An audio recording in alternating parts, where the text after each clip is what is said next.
Mesdames, Messieurs, bonjour. Voici les titres de l'actualité.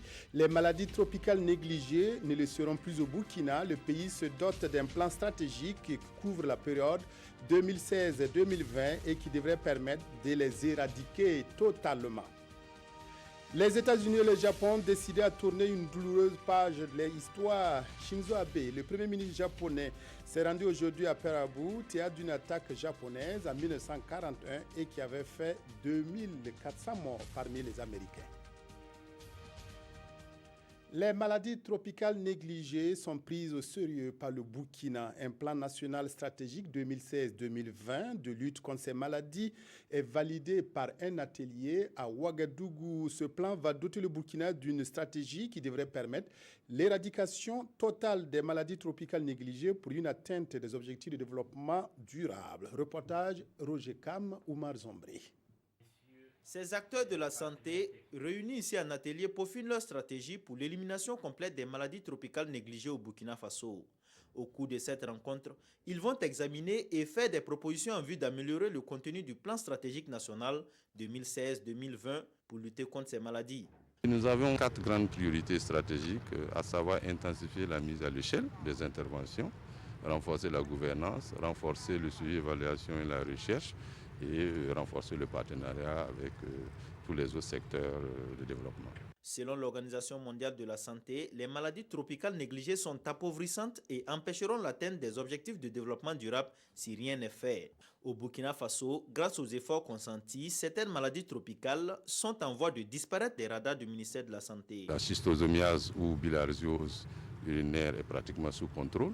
La lèpre ne constitue plus un problème de santé publique, de même que l'onchocercose. Le ver de Guinée a été éradiqué. Bref, il y a des acquis qui ont été engagés, mais des efforts supplémentaires sont encore nécessaires pour atteindre l'échéance 2020 de contrôle et d'élimination de toutes les MTN. 17 maladies tropicales négligées ont été identifiées par l'OMS dans le monde et une seule, dont la maladie de Chagas, ne se retrouve pas au Burkina Faso. Cependant, le coordonnateur du programme de lutte contre les maladies tropicales négligées reste confiant et affirme qu'à partir de 2018, un certain nombre de ces maladies seront complètement éradiquées. Le deuxième conseil d'administration du secteur ministériel KASEM de la communication se tient aujourd'hui. Le point des actions menées au cours de cette année qui s'achève sera fait. Il s'agit notamment de la mise en œuvre de la TNT avec l'opérationnalisation de la SBT des communications sur les plans stratégiques de développement de la RTB, des éditions Sidoya et de l'ISTIC sont également à l'ordre du jour. Reportage Ibrahim Sombier, Ismaël Djiloma, Sirima. Réunis pour la deuxième fois en 2016, les responsables des différents services et structures rattachés au ministère de la Communication font le point de leurs activités. Il est question ici d'examiner l'ensemble des actions menées au cours de l'année 2016. Nous avons donc au niveau de la SBT lancé entièrement le programme de mise en œuvre de la SBT, c'est-à-dire donc que la TNT est en train de se déployer sur le territoire. Nous avons au niveau de Sidoya réalisé un certain nombre d'éléments, notamment dans la signature de contrat pour la distribution de Sidoya à travers donc 15 villes du Burkina et le maillage de la sous-région par Sidoya. Au niveau de la télévision nationale, nous sommes arrivés quand même à ce que la numérisation intégrale soit achevée pour pouvoir basculer vers la TNT. Les plans stratégiques de développement de la RTB et des éditions Sidoya sont présentés à ce conseil d'administration du ministère de la Communication. Ce que je voudrais relever, c'est que nous avons des directions ou des EPE qui devraient un peu travailler plus en synergie. Et nous avons loupé un certain nombre de coachs parce que nous avons plus passé notre temps à nous bagarrer sur des questions de conditions de travail que de vision prospective du ministère. À cette rencontre, l'examen du programme d'activité de l'année 2017 est également à l'ordre du jour, avec une mention pour le budget programme. La 20e session ordinaire du Conseil supérieur de la communication CSC se tient depuis ce matin. Elle fera le bilan des activités menées l'année qui s'écoule. L'organe de régulation compte renforcer ses capacités pour faire face aux défis médiatiques actuels en se dotant d'un plan stratégique. Les précisions d'Issaka Ouedraogo et de Zoubaviel Dabiré. 2016 est une année jalonnée de défis pour le Conseil supérieur de la communication. Entre autres activités, L'institution a encadré la couverture médiatique des élections municipales et renforcé les capacités de plusieurs médias de la place. Et ce matin, le Collège des conseillers dresse ici le bilan de ses activités. Toutes les activités que le Conseil supérieur de la communication a prévues dans son programme, toutes ces activités-là ont été réalisées avec un taux de réalisation très satisfaisant. En ce qui concerne aussi ce qu'on appelle la régulation, c'est-à-dire les actions de tous les jours, là aussi nous sommes très satisfaits. Et nous avons eu, vous savez, la régulation, c'est de la veille permanente. C'est de la veille permanente et c'est de l'interpellation aussi. Le parc médiatique burkinabé est en plein essor. De 120 médias en 2006, le Conseil supérieur de la communication se voit aujourd'hui contraint d'assurer la régulation de plus de 290 médias. Pour être en phase avec cette évolution du paysage médiatique, l'organe de régulation se dote d'un plan stratégique 2017-2021. Le plan stratégique travaille à long terme, c'est-à-dire qu'il permet de dégager les perspectives de cette institution pendant 5 ans. Et en plus de cela, il dégage 2 programmes. Ce sont des programmes stratégiques. Un plan qui devrait contribuer davantage à la professionnalisation du secteur des médias. Et actualité sécuritaire oblige, la présidente du Conseil supérieur de la communication appelle le monde des médias à plus de responsabilité dans le traitement des informations liées à la sécurité nationale. Le programme de renforcement de la gouvernance peut s'enorgueillir d'un taux d'exécution de 90%. Bilan dressé à l'ouverture de la 2e session du comité de pilotage du PRG. Les travaux qui se sont tenus à Ouagadougou ont permis d'améliorer la performance en matière de gouvernance en 2017. Souleymane Sanou, Tanga Kafando, reportage. Pour la 2e fois dans l'année, les différentes unités du programme de renforcement de la gouvernance se réunissent pour examiner le niveau d'exécution du programme. Il s'agit pour le comité de pilotage d'évaluer le parcours afin d'améliorer les résultats. Le comité de pilotage va nous questionner l'ensemble des 3 sous-programmes sur les performances que nous avons pu atteindre au niveau de 2007, également sur les difficultés que nous avons pu rencontrer pour qu'ensemble nous puissions voir qu'est-ce qu'il faut trouver comme stratégie, comme moyen pour améliorer l'exécution et les performances des sous-composantes pour l'année 2017. Le programme de renforcement de la gouvernance comprend 3 composantes, la gouvernance politique, la gouvernance locale et administrative et la gouvernance économique. Il bénéficie de l'appui du PNUD, le programme des Nations Unies pour le développement. Chaque année, nous injectons autour d'1 milliard. Cette année, on est autour de 900 millions de francs CFA qui ont été injectés directement à travers les projets. Mais c'est aussi un appui technique qui est apporté à travers l'expertise nationale qui est mise à la disposition des différentes administrations, mais aussi de l'expertise externe qui est mise également à la disposition des différentes administrations. Lancé en 2011, le programme vise entre autres à renforcer la vitalité des institutions, le dynamisme de la société civile, la veille citoyenne et l'amélioration de la qualité des outils de pilotage du développement. L'igname est abondamment cultivé dans la province du Noubiel, dans la région du Sud-Ouest. En cette fin d'année, l'heure est aux récoltes. Activité rentable pour les producteurs et acheteurs. La filière a toutefois besoin d'une meilleure organisation car elle est confrontée à de graves difficultés. Reportage Justin Karambiri, ici à Kanana. Un chargement d'igname à destination du Bobo Dioulasso. Et c'est ainsi tous les 5 jours de marché à Passena, village de la commune de Kamti. Tout comme à Midebdo dans la province du Noubiel, la commercialisation des tubercules constitue la principale activité actuelle des populations. Pour la campagne agricole 2015-2016, près de 32 000 tonnes d'igname sont attendues dans la province du Noubiel. Une grande partie de cette production est écoulée à Gawa et à Bobo Dioulasso. J'ai débuté ma production depuis 1997. De nos jours, je peux dire que ça tire vers une vingtaine d'années. À chaque année, j'essaie de moderniser, j'essaie d'apporter quelques techniques pour pouvoir augmenter mes rendements. Comme intérêt, je sais que ça dépasse les 1 million à chaque année. Car cela ne tienne, ces producteurs disent être confrontés à de nombreuses difficultés, dont l'inorganisation du secteur. On n'a pas un groupement fixe comme ça pour s'entretenir, pour échanger. entre nous pour valoriser nos produits qui va encore nous rapporter beaucoup. Partant de là, on peut définir tout ce qui est utile pour leur accompagnement. Mais de façon isolée, vraiment, c'est très très compliqué. Vu le nombre d'agents et le problème de moyens aussi qui se vit, et les agents n'ont pas le carburant pour parcourir certaines localités pour vraiment accompagner les producteurs comme il se doit. Les caprices pluviométriques, la pauvreté des sols, le problème de la conservation constituent également des obstacles majeurs au développement de la filière.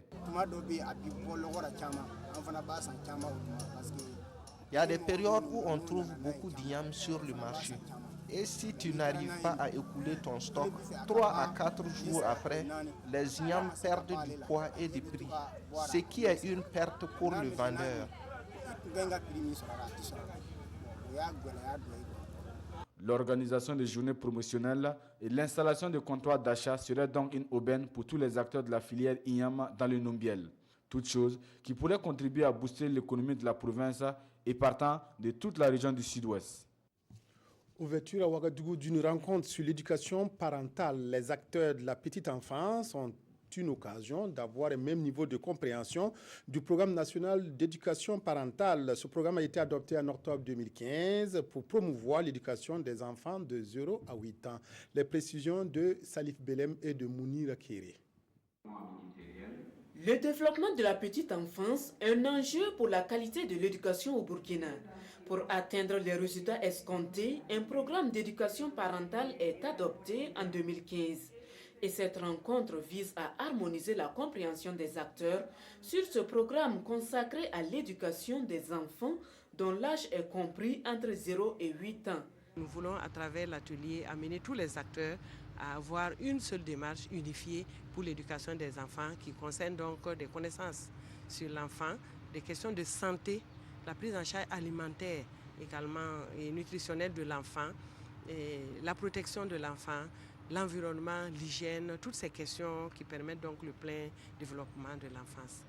La promotion de la petite enfance est une priorité pour le ministère en charge de la famille et dans son combat pour l'épanouissement des tout-petits, le ministère peut compter sur le soutien de l'UNICEF. Le développement intégré des petites enfances, c'est un des piliers de notre coopération, programme de coopération avec le Burkina Faso. Nous accompagnons techniquement et financièrement au ministère des Femmes, Solidarité nationale et Famille pour cet atelier et aussi nous travaillons ensemble avec MENA. La mise en œuvre du programme d'éducation parentale rencontre des difficultés tant dans la coordination que dans la capitalisation des activités, a souligné la secrétaire d'État.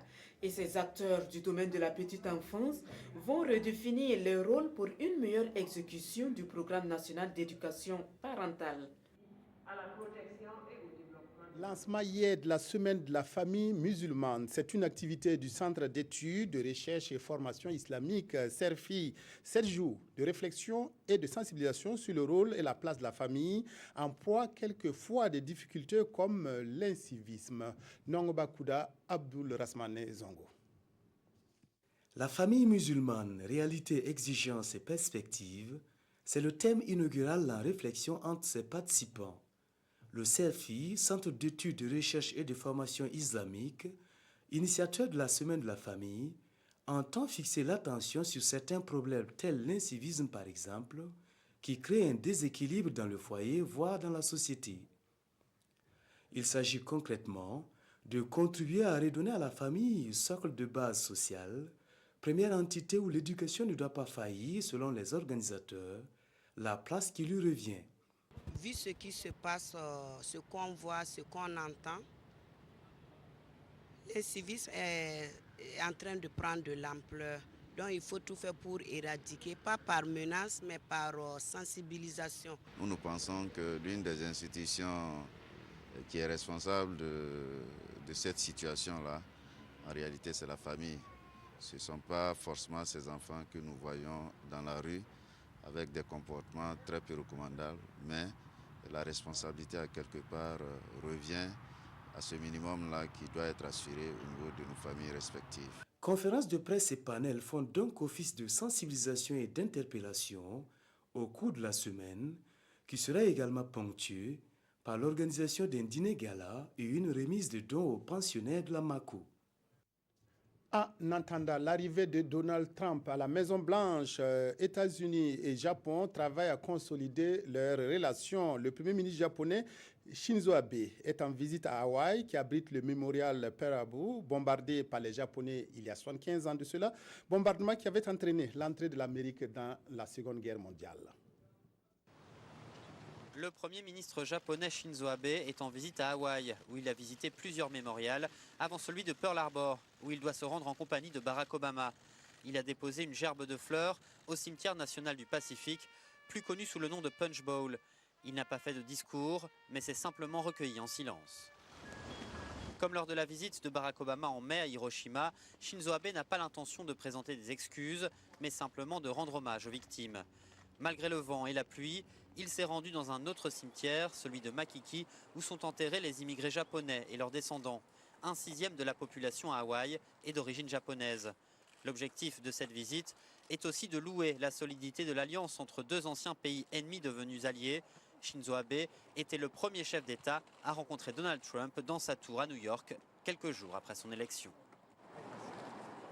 Après le crash de la compagnie Lamia en Colombie et celui du Tupolev russe en mer Noire, qui ont fait de nombreuses victimes, on a failli assister à un nouveau drame aérien. Un avion de la compagnie indienne Jet Airways a dérapé à son décollage, faisant fort heureusement 15 blessés légers. Grosse frayeur mardi matin pour les passagers de cet avion à l'aéroport de Goa en Inde. Pour des raisons encore inexpliquées, l'appareil affrété par la compagnie Jet Airways a dérapé alors qu'il s'apprêtait à décoller. La carlingue a terminé sa course sur le bas-côté de la piste. Sous le poids de l'appareil, le train avant de l'avion s'est enfoncé dans la terre. Par chance, l'accident n'a provoqué ni incendie ni explosion. Les 160 personnes à bord ont pu rapidement être évacuées. 15 passagers ont été légèrement blessés durant l'accident. Après les constatations d'usage, l'avion a été remorqué par des engins de levage et le trafic aérien a pu reprendre normalement.